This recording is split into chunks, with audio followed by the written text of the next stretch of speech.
Thank you very much. Good evening and a warm welcome to Clydesdale Cricket Club in Glasgow for Long Hop Down Under.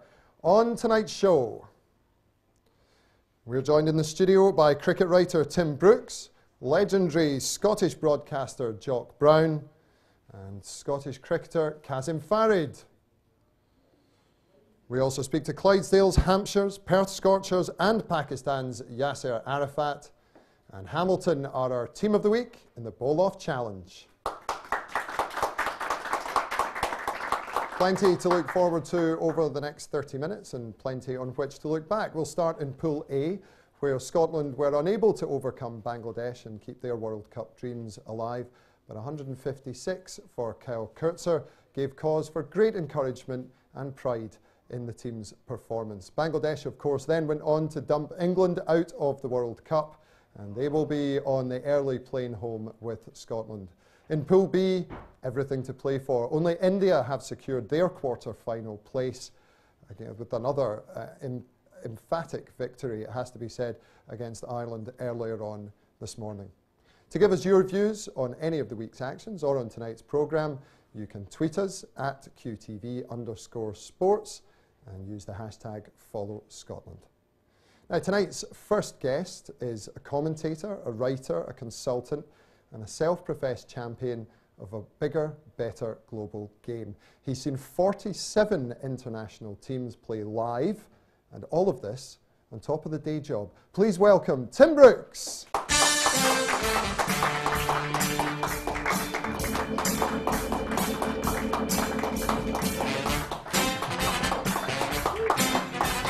Welcome to the show, Tim. Have a seat. Was that a dill scoop we saw on the way down the corridor of uncertainty? Yeah, I'm not as well practiced as he is on that. Welcome to the show, Tim. We'll start where we always do with a look back at Scotland's last performance against Bangladesh. What were your impressions of the game? I thought it was a much improved performance to take a full member very close down to the last few overs of the game and to put them under considerable pressure and make them produce their best performances. Definitely represents an improvement for Scotland during the tournament and cause for hope for today's game, I think. Big highlight, of course, was Kyle Kurtzer's innings, a record-breaking one at that. Yeah, I mean, highest ever score by an associate batsman against a full member in an ODI, first 150. He's a very nice player to watch once he's got his fluency and when he's clearing the ropes. And yeah, a massive personal milestone for him, but of course he would have wanted the team to follow up with a win. He's one of those players that we've seen for a while now in Scotland. He's a veteran of the team, I suppose. He's a player that we've always felt had that in him. Yeah, I mean, he hasn't. His stats are very good actually, but he hasn't always kicked on and perhaps delivered to the expected of the fans and the coaches and replicated his county form to some extent. But it's difficult if you're on a batting unit that isn't quite firing. He's obviously under a lot of pressure to come up with big scores, particularly if the top order don't fire. He said in an earlier interview that his role was to push on. He felt he'd let the team down previously, even though he'd scored 70 odd. Not to be unkind to Kyle in any sense at all, it's a huge achievement. There must be a little bit of disappointment in him that he didn't just carry his bat through to the end of the innings. Yeah, I mean, I think there was perhaps a little bit of a loss of momentum, and if Scotland got 20, 25 more, that might have made the difference and secured, you know, famous first ever victory. There was a turning point for me when Richie Berrington got hit on the hand, and Scotland seemed to lose the momentum. We've seen from other teams in this World Cup how important that last 10 overs can be. Australia, you know, and India in particular, really racked the runs up. Did it cost Scotland a win, or were Bangladesh always comfortable enough, do you think?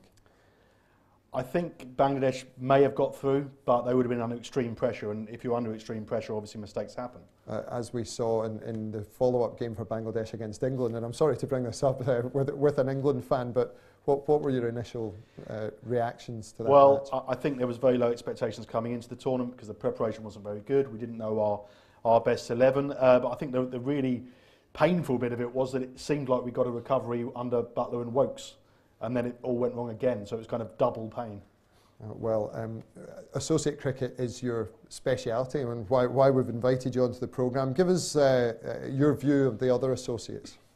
Well, I think the general consensus of this World Cup is that the associates have brought a lot to it. A lot of the most exciting games have featured the associates, the Ireland UAE game, the Scotland-Afghanistan game, which obviously your pain compared to my one. Indeed. And you know, they brought a lot to it, and there is, you know, growing campaign for the ICC to re-look at the structure from 2019 and onwards. And you've been part of that conversation for a long time now. On the fringes, some might say it's been an anorax conversation up until now, but it's really part of the mainstream conversation. Yeah, it's become the hot topic, and a lot of people have been writing it across the mainstream media, and also had a lot of champions. I saw that Sachin Tendulkar came forward recently and said a 25-team World Cup, which even I hadn't been advocating. But it's good to see, obviously these players of that calibre being quoted makes a difference to the overall consensus view. 47 international teams you've seen live, some of them commentating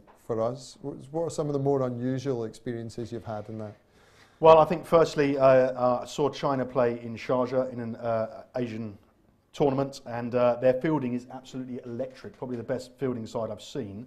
And they celebrate a stop in the covers more than they celebrate a wicket. So that was interesting. Also, their women's team is considerably better than their men's team. Yeah. But another particularly interesting one was a visit to Estonia, where I played cricket on ice against the national team. Can you describe the experience that we're seeing on screen at the moment? Well, you can see it here. This is actually on a frozen lake. When I was there, the ice was too thin to play on that. So we played in a former Soviet missile factory on an ice rink. As one does. And no matting either, so grip is an issue. And how did you perform? I think I got 3 and then was carried off with a ligament injury. Of course, we say 47 teams and it sounds like a lot, but as you well know, that represents only half almost of teams playing cricket, countries playing cricket in the world. Yeah, I mean 106 officially and 15, 20 or so more that where cricket is played, and they are applying for membership. And you have to remember that kind of 90 or so of those are into the World Cup qualifying pathways. So that's a lot of teams playing cricket, and reducing it to a 10-team World Cup doesn't really give them much of a chance. You've written about some of the bigger ones in this book, Second 11, Cricket and its Outposts. It's Tim Wigmore and Peter Miller's book, but you've contributed a chapter on Nepal, which they're perhaps one of the most interesting stories in world cricket at the moment. Yeah, they're a really up-and-coming team. People will probably know the amazing story of Afghanistan moving all the way through the World Cricket League, becoming a major force on the global scale. Clearly, Nepal border India, really passionate about the game. They need to improve their infrastructure, but if they can harness the fan passion and the youth talent coming through, they will be a major force in years to come. They can guarantee 10, 15,000 spectators for a home match. It's unheard of. Yeah, even in England sometimes. Yeah, I mean, Kathmandu, Pat's house there, quite a hostile and passionate environment to play cricket in. They're working on a new national stadium as well, so I think they could fill more than that. Well, interesting times for them. In fact, we'll have the opportunity to see Nepal against Scotland in the not too distant future in the reconstituted Pepsi World Cricket League Championship. We have to move on, Tim, but for the time being, Tim Brooks, ladies and gentlemen.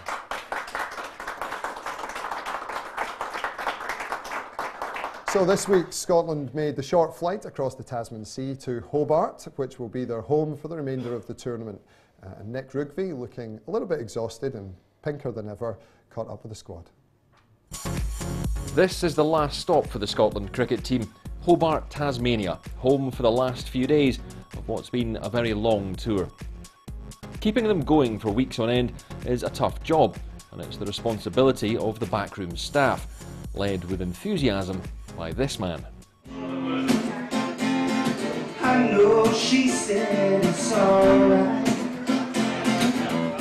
You can make it up next time. This is no ordinary pub singer though. He's the trusted lieutenant of the head coach. His name's Graham Stewart. He's known to all affectionately as Hammer.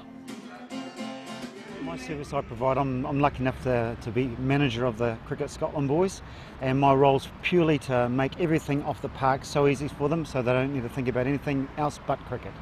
How did that come about?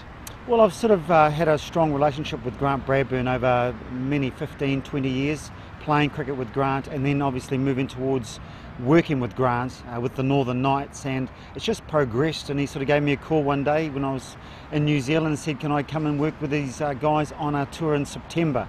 So this is my second experience with the Cricket Scotland boys, and it's been awesome. Hammer's role covers logistics, planning and, if need be, being a shoulder to cry on. He's the unseen beating heart of the tour down under. Away from the team bonding, family has also played a big part of coping with such a long tour. Rob Taylor's dad Ollie's been with him since the team touched down in New Zealand. Exalted, I think, really is probably the best word. It's just, I mean, it's also a very emotional moment as well. I think when you have a son who's playing in a World Cup, it doesn't happen that often. And I think we've seen Rob's grow with his cricket over the years, since about when he was 4 years old, when we sort of thought then, oh, maybe he has got something. And here we are in a World Cup. I mean, whoever would have... Was it that early in your career? Was it 4 years old? Yeah, it was our next door neighbour who noticed something and said, oh, I think he's got something there. It's been an interesting one, really. It's probably slightly frustrating with the amount of games I played, and only playing the first one, but it's been a great experience for me and, you know, for all the guys, really. A proud moment, of course, for anyone to appear at a World Cup, though the tour is almost over. 2 more games and the squad will finally be on the way home.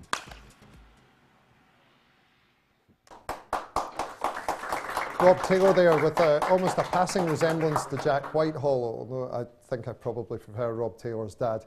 Great to see the Scotland team in good spirits ahead of tonight's match. Now, in as much as Tim would like to be the voice of his generation for associate cricket, so our next guest was very much the voice of his generation for Scottish football. He joined a great list of luminaries, including Arthur Montford, Archie Macpherson and Jerry McNee. Please welcome Jock Brown.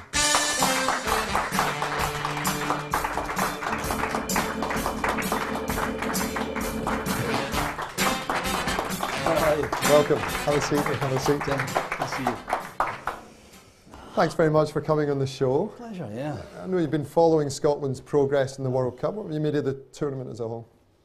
Well, I think it's been great in the sense that some of the smaller nations have done very well. There have been some great finishes, and unfortunately we've been in the wrong end of one in particular, which was very sad. You stayed up late for the Afghanistan match, didn't you? Yeah, that was a heartbreak, Yeah. That's right. I really thought that was going to be the one that would break the duck and win the first match. You must be used to heartbreak though, commentating on Scottish football throughout the years. Yeah. I can't argue with that. But I've also had some good times, though, you know, going back a while, you know. We'll get on to those. You started, your love of cricket comes from a very early age, doesn't it? Yeah, I was about 5-6 years old, and my grandfather, my mother's father, who had a huge family in a small house in Corkerhill, we used to go and visit him, and he would sit in the corner of the room against the radio, everyone else pandemonium, and I would go over and say, "What are you doing? What's going on?" "Listen to the test match, listen to the cricket." So tell me all. So he educated me totally all about the ball, the seam, all things were happening, and I just got hooked. Was it big in Lanarkshire in those days? Well, it was non-existent probably at that time. Although not quite so bad actually. Hamilton was reasonably educated compared to other parts of the country. We'll see how their team got on in the bowl-off later on.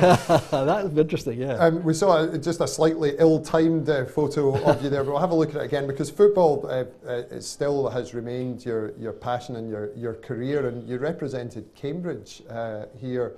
Here, in the middle, dead centre. That's me, yeah. Quite a haircut. With hair, God, yeah, who knew? that's right. And you captained them, in fact, at Wembley. Yeah, that was the picture of that team, yeah, that played at Wembley. Yeah, I played there 3 times for Cambridge against Oxford, and the 3rd time I captained them. Yeah, that's right. Never a professional career in the offing. Well, I had the good sense to turn that down. I had the opportunity, and I came to the conclusion, correctly, as was confirmed by my brother Craig, that I wasn't good enough. And he was very direct in telling me that. But I knew I wasn't good enough.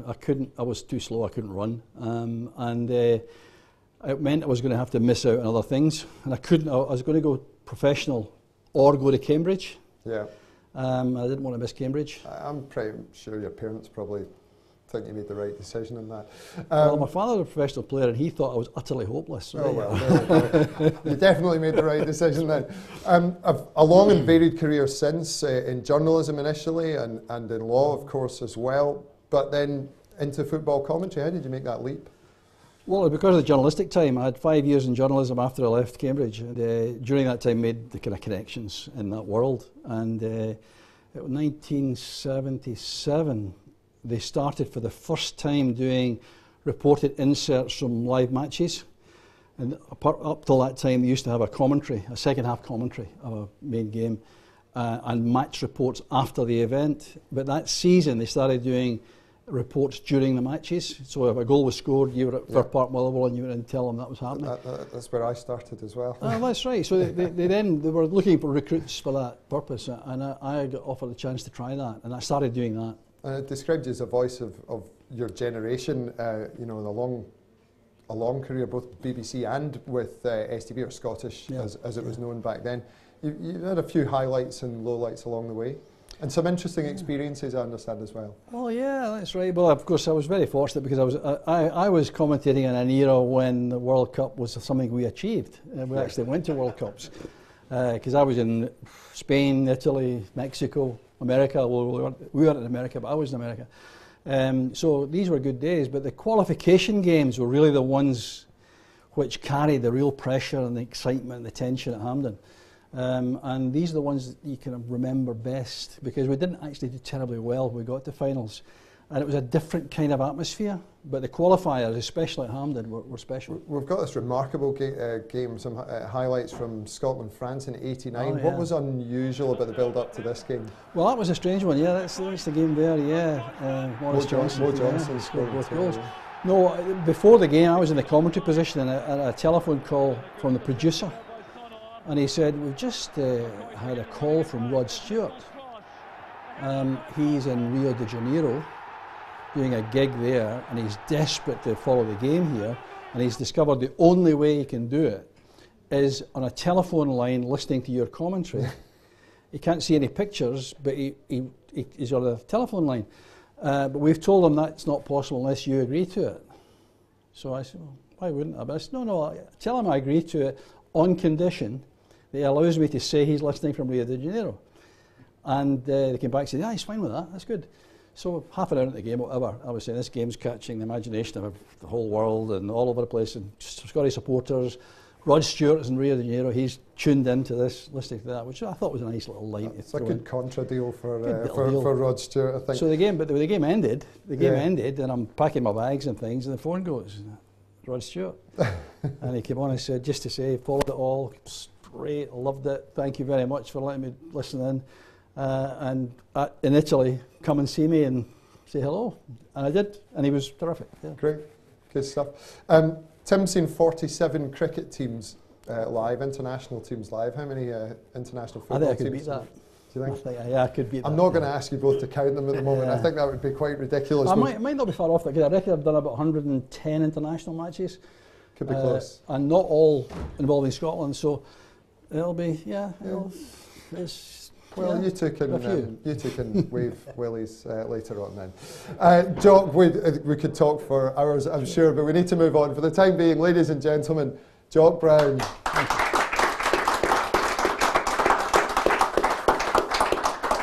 Now, this week's home and away guest has plied his trade all over the world. He's played in Australia, he's played in England and for his native Pakistan, but as he explained to me earlier on this week, it all started here in Scotland at Clydesdale Cricket Club.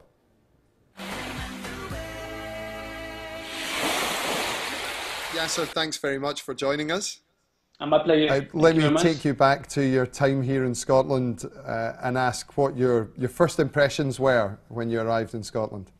Obviously, it's nice to come to Scotland and play my early part of my career as an overseas for a club. I started my club cricket 2001, and I came here to play for Clydesdale Cricket Club, and I had a great memories and great stories. I still remember those years, great years in my mind, and still cherish those moments. And how valuable was your time playing in Scotland? Yes, I mean playing for club cricket in Scotland, and then I think that was my turning point while I was playing for Clydesdale. I think the guy sitting next to you, Mike Stanger, he was there as well, and he asked me once evening in the club I was there, and he asked me there's an offer for you to play for Scotland national team, and I was surprised and I was overwhelmed to got that offer, and then I played for Scotland 2 years, and I think that was my turning point going into the county cricket, because I played so many big counties there, and then from there I get the proper contract for to play for Sussex. Tell me a bit about playing for the national side, playing for Pakistan. You've been in and out of the Pakistan team over a number of years. Yes, I mean, playing for your national team and representing your country is always a great honor. And I made my debut like 15 years ago, if I recall it. I made my debut in Karachi against Sri Lanka, and then I got my first debut wicket on my 8th ball of the game, which was like one of the best batsmen in the world, Sanat Jayasuriya, and caught by another legend, Wasim Akram. So it was a great memory, and still remember that day. And have you had the chance to watch any of Scotland's performances? They did very well against Bangladesh, not quite enough. They played excellent cricket in the last game, but unfortunately they lost the game because Bangladesh, I think they batted well. They got good experience batting side than Scotland. Scotland got a very young side, and if I recall, like Majid Haq is the only guy who was when I was there. He was playing and still playing for Scotland. So it's very promising that to see some youngsters coming up from the Scottish team. Great. Thanks very much, Yasser. Thank you very much. Yasser Arafat there, very encouraged by Scotland's promising youth, and you can see the extended version of that interview, including his recollections of the thrilling final to the Big Bash, in which he was involved for Perth Scorchers, on the QTV Cricket YouTube channel. Now, our final guest this evening has captained Scotland at an Under-19 World Cup in Sri Lanka. The first Asian, in fact, to captain Scotland at representative level. He's also putting the finishing touches to an academic paper on the ethics of cricket. We'll see if he knows how to back tonight's winner. Please welcome Kazim Farid.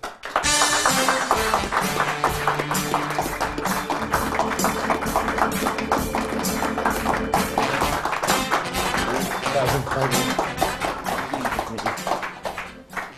Feels odd to welcome you to your home club, but welcome nonetheless. Thank you very much.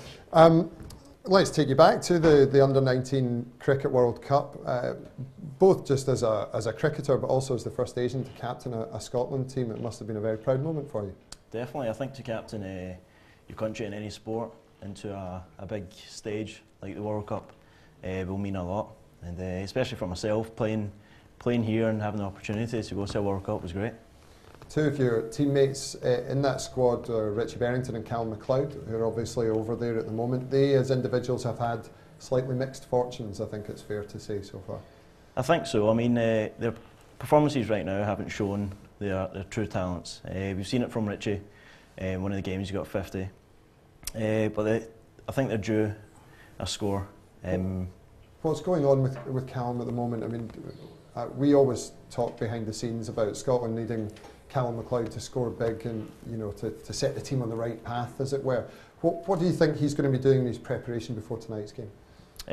Before tonight's game, I hope he can just relax, go back to basics. What he's really good at is just going out and showcasing what he can actually do. I think maybe there has been a lot of onus on him.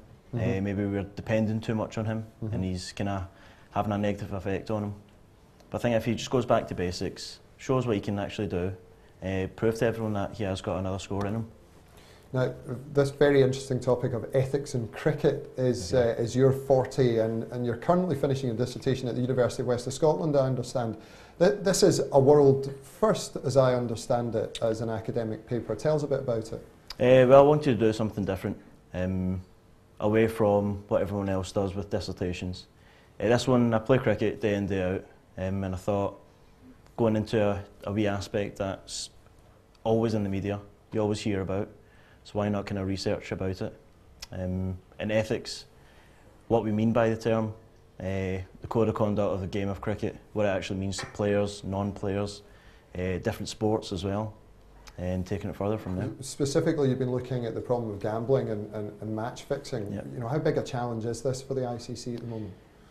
It's a massive challenge. I mean, they've got loads of things in place right now, with the anti-corruption laws and even like the Bribery Act 2010, all these kind of things are coming into place, but it's a tough job. It's going to be there in some form, and how do you do it. It's really down to people's perceptions and what they actually think of it, whether it's good or bad, whether they take it on.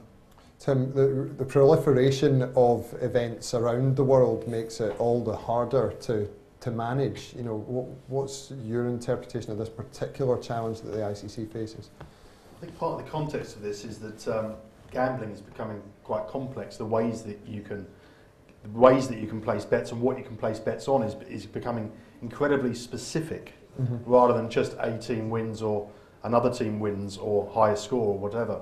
And the more specific it gets, the more vulnerable, if you like, it is to this kind of unscrupulous individuals looking to make a profit.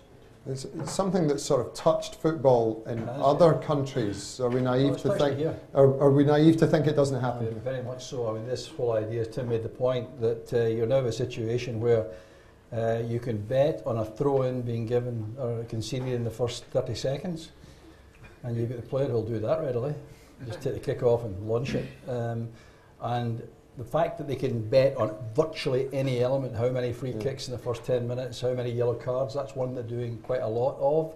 There was a problem some years ago in Scotland with a yellow card being given within a certain period of time and a red card, that the follows, same player that followed it. We're very naive, we think that's not a problem. Kazim, good luck with the dissertation. We'll come on to looking at this evening's match in a second, but now it's time to catch up with our team of the week. Hamilton. There's a sort of sense of tumbleweed blowing through the clubhouse here at Clydesdale. Hamilton stepped in at the last moment to replace East Kilbride. But will this lack of preparation have affected their performance in the Bowl-Off Challenge? Let's find out.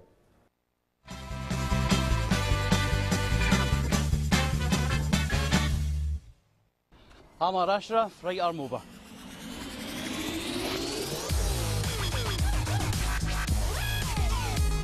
Asad Allen, right arm over.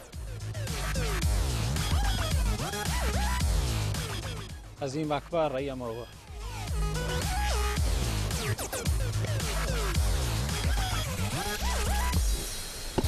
Umar Amin, left arm round.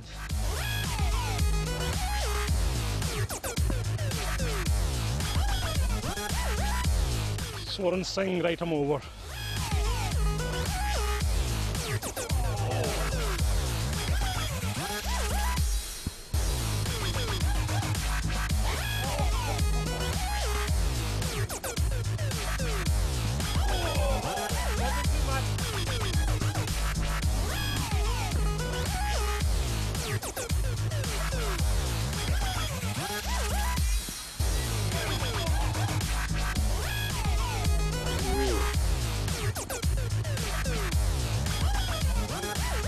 Points. Reaction? We tried hard. You win some, you lose some.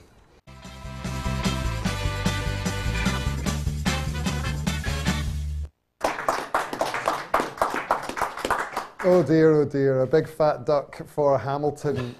Jock, as a native son. Absolutely, very unhappy with that. Yeah, I don't like that at all. Still, at least it's daylight. The last 4 we've done have been in pitch darkness. Spring has finally sprung. Let's take a look at the leaderboard and see where that's done. Ayr Cricket Club still up on the top with 4 points. Who would have thought it in week 1 that they'd still be there? Hamilton now bringing up the rear with that 0. Next week we welcome Pollock, who in there, yes. It's like the other half of the old firm here at Clydesdale.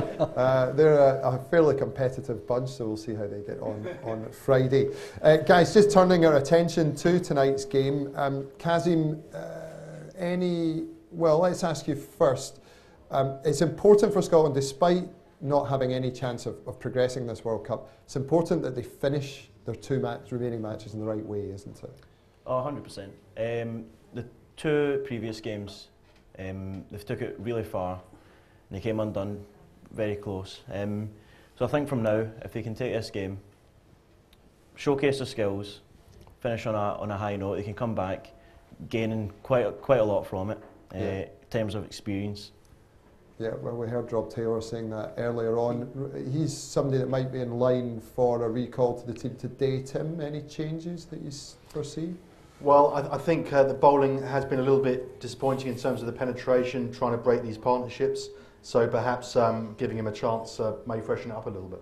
Okay, well, we shall see. Sri Lanka, of course, a team in a very rich vein of form, and a country that both of you have some experience of. Tim, you've just come back from Sri Lanka, where you managed to trick your now fiancée into visiting to follow England. It's got beautiful beaches. Yeah, no. It's a cricket mad country though, and they are in a rich vein of form with some great leaders. Yeah, cricket mad country. They idolise the likes of Sangakkara and Jayawardene. They're going to be key players, particularly Sangakkara on the back of 2 centuries, and some great younger players coming through like Tiramani and Chandimal. Leadership's a big thing, Jock, in any sport. It's something that you're quite big on, isn't it? I think it makes a big difference. Cricket obviously is different from football, obviously, because the captain's of no consequence really in football, ostensibly, although I do think that he plays a very, very important role. It can make a difference between winning and losing in tight games. In cricket, of course, he's the coach, he's in charge totally, and it's a very big job. I don't think there's any criticism directed towards Preston at all. I don't think so. My feeling about tonight, I just hope 1 or 2 of the Scottish players who get a start stay in there. Sure. Because there were a lot of guys in their 20s and disappearing at that time. Well, we'll just ask you quickly for your predictions. Kazim, I mean, rather than asking you whether Scotland are going to win or lose, what would you like to see happen this evening? I'd like to see him go out and play with no fear and no pressure. I'd like to see Callum get a few runs, the likes of Richie as well. And just a good all-round performance. And Tim, anything specific from you tonight that you'd like to see from Scotland? I'd like to see a blistering half-century at least from Callum, and I'd like to see the game go down to the last 5 overs with Sri Lanka being put under pressure throughout the game. Okay, guys, thanks very much for your thoughts. Now, plenty of places for you to follow Scotland's progress. Cricket is live on Sky Sports World Cup from 3 AM GMT. That's Wednesday the 11th, so tomorrow if you're watching live, today if you're watching later on. And highlights, of course, on Sky Sports World Cup throughout tomorrow afternoon. If you're a viewer in Scotland, highlights on STV at 11:05 GMT on Wednesday. And, of course, live scores and all the other Cricket World Cup news on ICC-cricket.com with exclusive behind-the-scenes content from the Scotland camp between now and the start of the game on youtube.com/Cricket Scotland TV. My thanks to my guests this evening, to Tim Brooks, to Jock Brown, and to Kazim Farid. Thanks also to our partners, DM Hall, Prosperity Financial Solutions, HF Electrical, and the University of West of Scotland. Thanks to our now long since departed Team of the Week, Hamilton, to our hosts here at Clydesdale and everybody here, and to you at home for watching. I'll be back at the same time on Friday when we'll have a captain's review of Scotland's World Cup in the company of Ryan Watson, Dougie Lockhart and Gordon Drummond. Until then, remember to use the hashtag #FollowScotland and support the team. Good luck tonight, Scotland. From all of us here on Long Hop, have a very good evening.